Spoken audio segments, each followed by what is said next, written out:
Ah, le bonheur de rouler les cheveux au vent dans un roadster. Quelle impression de liberté. Mais quand la bise est venue, vous voilà bien dépourvu.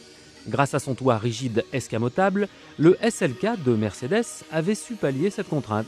C'est ainsi que ce séduisant roadster SLK se métamorphosait en quelques secondes en un véritable coupé.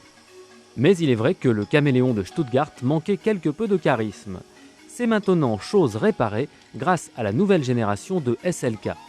Côté plumage, la ligne sage de la précédente série se voit encanaillée par de nouveaux pare-chocs avant et arrière plus larges, une calandre vernie et une généreuse sortie d'échappement en acier inoxydable. Tout cela est toujours de bon goût.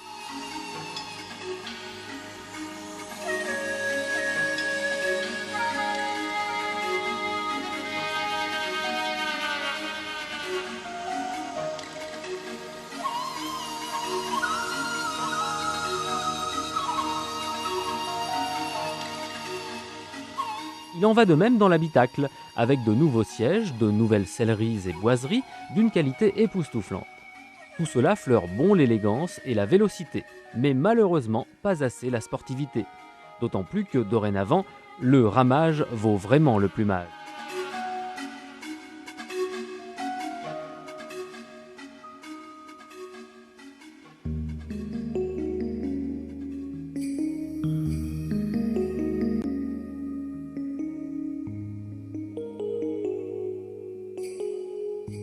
Exit les 200 SLK sous-motorisés. Seules les versions suralimentées par compresseurs d'admission, que sont les 200 et 230 compresseurs, subsistent.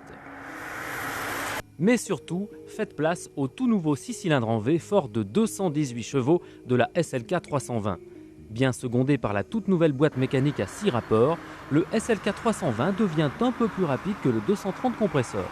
Ainsi, sa vitesse maximum atteint les 245 km/h, contre 240 pour son cadet, et le 0 à 100 est parcouru en 6 secondes 9 contre 7 secondes 2.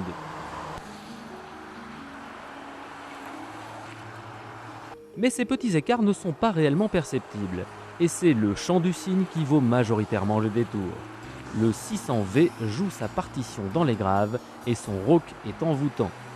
Alors quand on a choisi la boîte 6 mécanique, aux dépens de la très agréable et linéaire boîte automatique à 5 rapports, c'est à coup sûr que l'on veut prendre les rênes de l'orchestre. Et quel orchestre! On se surprend alors à jouer constamment du levier, rien que pour les mélopées de l'échappement. Consommation à la hausse garantie, les 12 litres au 100 ne sont pas loin.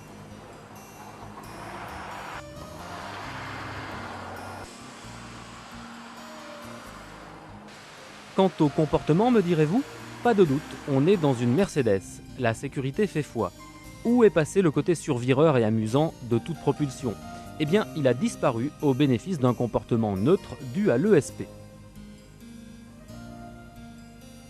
Sans parler de tous les autres éléments de sécurité active ou passive présents.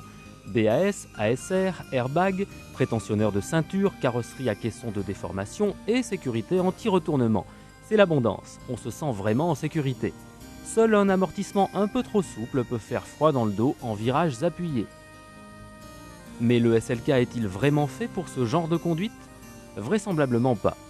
De toute façon, rien ne vous empêche de négocier auprès de votre concessionnaire des suspensions plus sport au regard des 260 273 francs que vous aurez à débourser pour une SLK 320 en finition de base.